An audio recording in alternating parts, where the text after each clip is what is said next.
Silakan salah satu peserta didik untuk berlomba. Untuk memulai pembelajaran pagi hari ini, agaknya kita berdoa bersama. Berdoa mulai.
Biar kelihatannya rapi.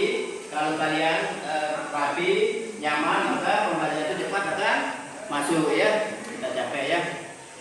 Hari ini siapa yang sudah masuk? Semua. Jadi hari ini kalian semua hadir ya. Terima kasih banyak untuk mengikuti pelajaran Pak Guru. Jadi tujuan pembelajaran kita di sini yang pertama, peserta didik tahu ya apa arti dari konstitusi. Yang kedua, kalian harus tahu tujuan konstitusi dan jenis-jenis konstitusi. Dan nanti di akhir pembelajaran kalian harus menyimpulkan ya hal-hal yang penting mengenai konstitusi dan Undang-Undang Dasar 1945 ya. Sebelumnya adik-adikku untuk kita realisasi saja. Apakah kalian pernah ke tempat-tempat wisata? Pernah. Di mana kalian? Perginya kemana? Sembalun. Ya, ke Sembalun ya. Terutama di desa ini banyak orang pergi ke Sembalun ya. Bagaimana di Sembalun? Indah nggak? Indah. Menyenangkan? Menyenangkan. Ya. Nah di sini ada itu di tempat-tempat wisata ini banyak ya, terutama di daerah kita. Ada Sembalun, ada Pal Jepang juga di sini ya. Ada kebun raya ya. Nah, di sini bisa kita berekreasi untuk menghilangkan penat-penat yang ada di pemikiran kita ya, supaya kita segar kembali untuk menerima pelajaran ya. Masih semangat?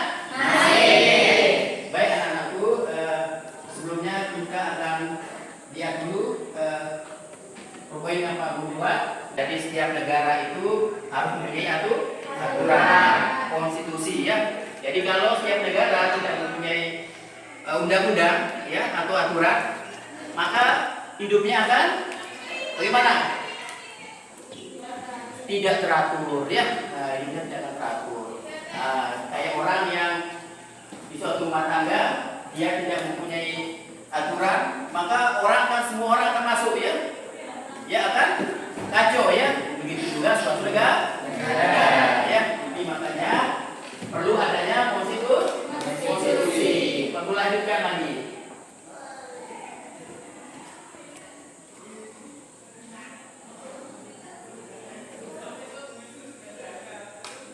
Nah, di sini kedudukan konstitusi yang pertama, konstitusi sebagai hukum dasar ya.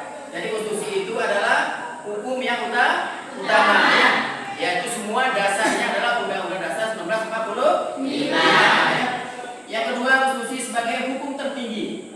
Nah, jadi Undang-Undang Dasar itu adalah hukum yang sangat tinggi. Jadi semua aturan-aturan yang diterapkan di Indonesia itu berlandaskan kepada hukum Undang-Undang Dasar 1945. Ya, ini termasuk juga tokoh-tokoh yang merumuskan terbentuknya Undang-Undang Dasar 1945 ya. Kita lanjutkan. Panitia Dikir yang membantu dalam merumuskan Undang-Undang Dasar 1945 ya. Tentunya ini mempunyai peran ya. Masing-masing dia mempunyai peran dalam mendukung pelaksanaan perumusan Undang-Undang Dasar 1945 ya.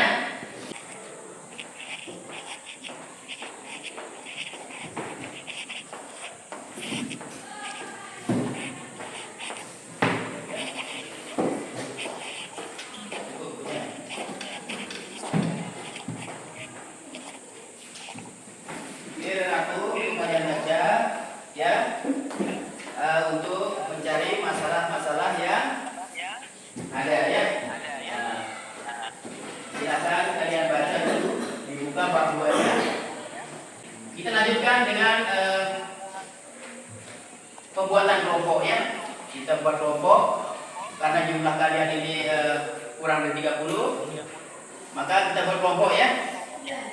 Ya silakan yang mau masuk kelompok 1 kita buat 3 kelompok saja ya. 3 kelompok silakan, kelompok 1, kelompok 2, kelompok 3. Ayo.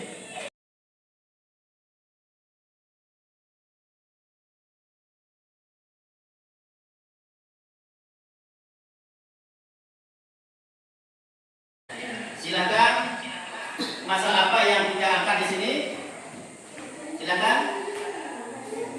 Ya, ayo silakan. Masalah-masalah yang kita angkat dalam materi pelajaran ini. Silakan.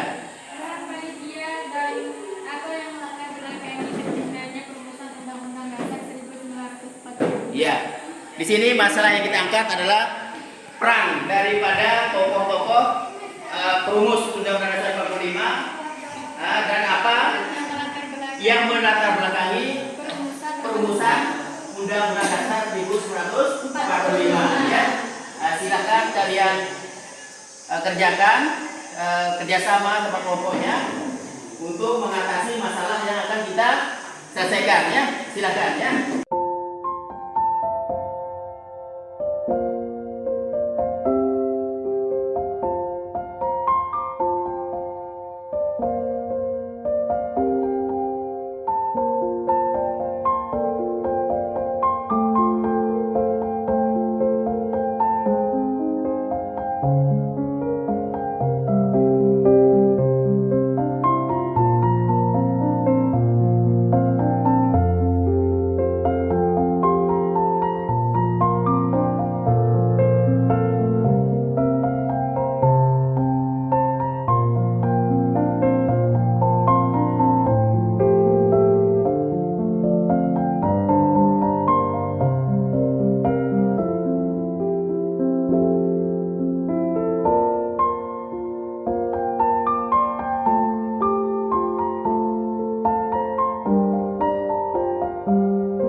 BPU PKI. Kelompok 3 ada ceritanya. Terbentuk BPU PKI.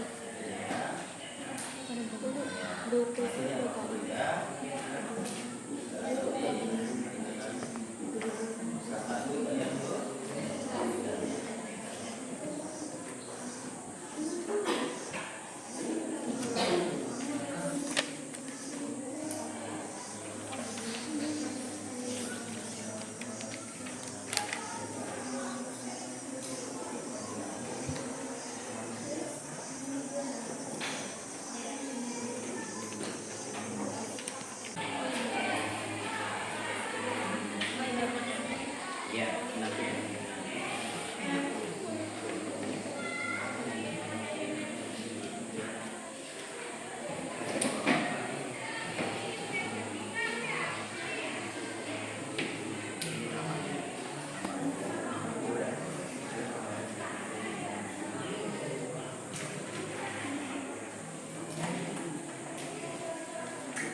hasil ya.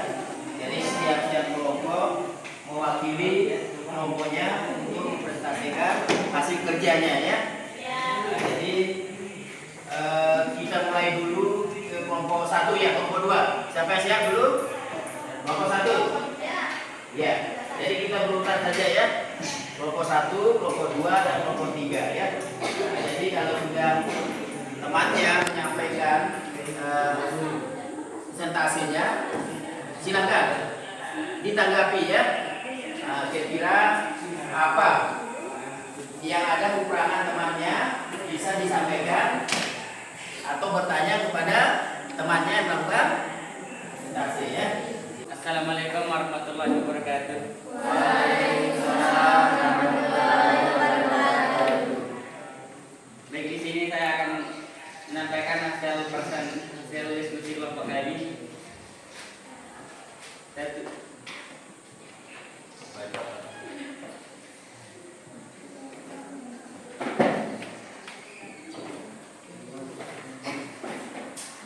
Nama kelompok kami.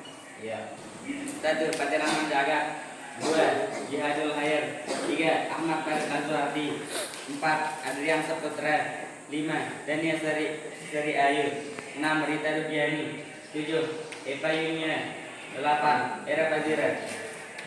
Soal yang pertama, carilah nama-nama tokoh di bawah ini dan apa peran masing-masing. 1. Nama tokoh: Dupomo. Peran: Ketua Panitia sekaligus sebagai perumus aturan hukum dan perancang dan penyempurnaan naskah Undang-Undang 1945. 2. Bongsun Negoro. Peran: mengulas pasal 4 ayat 2 tentang kepemimpinan presiden. 3. Subarjo. Peran: dia mengusulkan alinea pertama proklamasi kemerdekaan.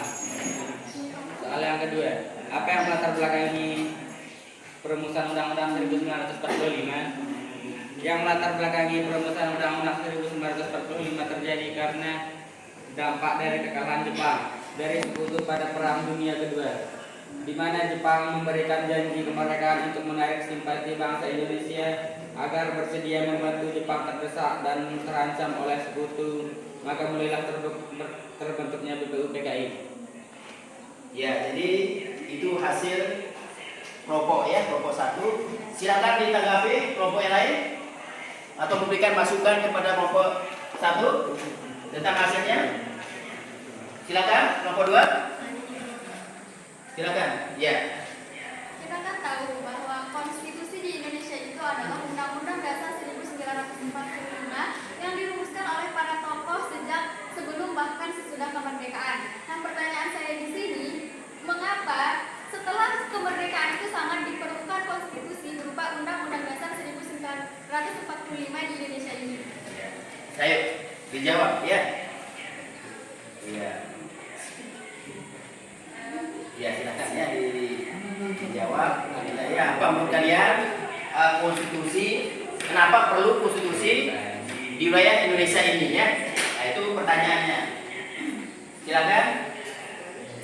Kenapa perlu? Ayo. Dengan konstitusi dapat membatasi kekuasaan negara dan menjamin hak-hak asasi warga negara. Iya. Jadi di sini kesimpulannya aninya adalah dapat membatasi kekuasaan negara ya. Nah, maksudnya di sini, jadi dengan membatasi kekuasaan negara berarti hak-hak ya daripada warga negara dapat terjamin. Ya, silakan beri aplaus kepada temannya. Ada yang lain juga? Ya, kalau tidak ada silakan kelompok 1 untuk duduk. Ya. Sekian dari presentasi dari kelompok kami. Assalamualaikum warahmatullahi wabarakatuh. Waalaikumsalam warahmatullahi wabarakatuh. Ya, jadi silakan kelompok 2. Siapa yang mau pilih kelompoknya?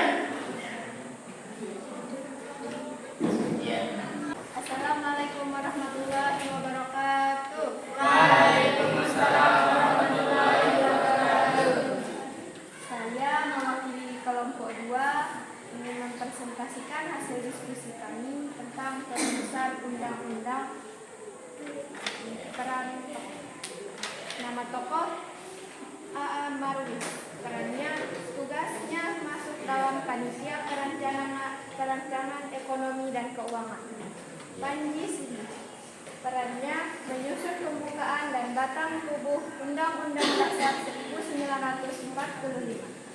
Apa yang melatar belakangi perumusan Undang-Undang Dasar 1945? Yang melatar belakangi perumusan Undang-Undang 1945 terjadi karena dampak dan kekalahan Jepang dan sekutu pada Perang Dunia Kedua, di mana Jepang memberikan janji kemerdekaan untuk menarik simpati bangsa Indonesia agar bersedia membantu Jepang karena Jepang tersedak dengan terancam oleh sekutu. Maka mulailah di sini terbentuk BPUPKI, Badan Penyelidik Usaha Persiapan Kemerdekaan Indonesia. Baik, dari audiens, maka adakah yang mau bertanya tentang hasil diskusi kami? Silakan ya. Ya, kelompok 1. Mengapa konstitusi sangat dibutuhkan dalam negara? Ya, silakan. Kenapa konstitusi sangat dibutuhkan ya? Dengan adanya konstitusi, maka kehidupan warga negara akan menjadi aman, tertib, dan menjamin hak-hak warga negara. Ya, jadi dengan adanya konstitusi akan dapat menjamin hak-hak warga negara. Ya. Nah, makanya bagus sekali berikan aplaus kepada Kopassus. Demikian hasil diskusi kami dari kelompok 2. Wabillahi taufiq wal hidayah. Wassalamualaikum warahmatullahi wabarakatuh. Waalaikumsalam warahmatullahi wabarakatuh. Nah, jadi kita sudah selesai melakukan presentase. Jadi kalian sudah menyampaikan hasilnya tiap kelompok. Tentunya di sini kita akan simpulkan ya. Kita simpulkan masing-masing kelompok tentunya akan berbeda hasil kesimpulannya tentang konstitusi ini. Kita mulai saja dengan kelompok 1 ya, menyimpulkan. Silakan. Apa kesimpulan dari pembelajaran kita pada hari ini? Dengan konstitusi dapat membatasi kuasa negara dan menjamin hak-hak dasar warga negara. Ya, jadi menurut kelompok 1 dengan adanya konstitusi ini dapat membatasi kekuasaan negara dan menjamin hak-hak warga negara ya. Nah, tentunya di sini sudah jelas ya, adik-adikku di pasal kuat ayat itu telah dijelaskan ya. Contohnya misalnya pasal 33 itu tentang ekonominya. Nah, jadi dia mengatur perekonomian kita. Pasal 34 tentang fakir miskin dan orang terlantar ya. Nah, lagi pasal 29 itu tentang kebebasan memeluk agama ya. Nah, jadi di sini sudah jelas tujuannya adalah untuk memberikan rasa kenyamanan ya dengan adanya konstitusi ya. Terima kasih banyak. Jadi dari proses pembelajaran ini kira-kira apa yang paling Anda pahami di dalam pembelajaran ini? Ya, silakan. Kami paham bahwa konstitusi itu adalah hukum dasar sebuah negara. Iya, dan itu jadi- sangat diperlukan. Iya, jadi hukum dasar sebuah negara konstitusi itu ya, itu sangat penting sekali bagi negara kita. Nah, jadi kalian alhamdulillah sudah paham mengenai konstitusi, fungsi maupun jenisnya ya. Selanjutnya kita akan melakukan pembelajaran lagi di sini mengenai bagaimana kaitannya pasal-pasal atau undang-undang 1945 tentang kehidupan kita sehari-hari ya. Nah, ini ya kita akan lanjutkan materi kita. Kayaknya minggu depan kita akan lakukan pembelajaran kita. Masih tetap semangat nih? Jadi kita tetap semangat ya. Ya, karena masa-masa ini kalian harus tetap ya konsisten ya menjalankan pelajaran ya. Karena kalau kita sudah terbiasa, maka selamanya akan kita terbiasa ya. Bapak Guru akhiri saja pelajaran kita hari ini. Silakan di tempatnya untuk mengikuti doa. Untuk mengakhiri pembelajaran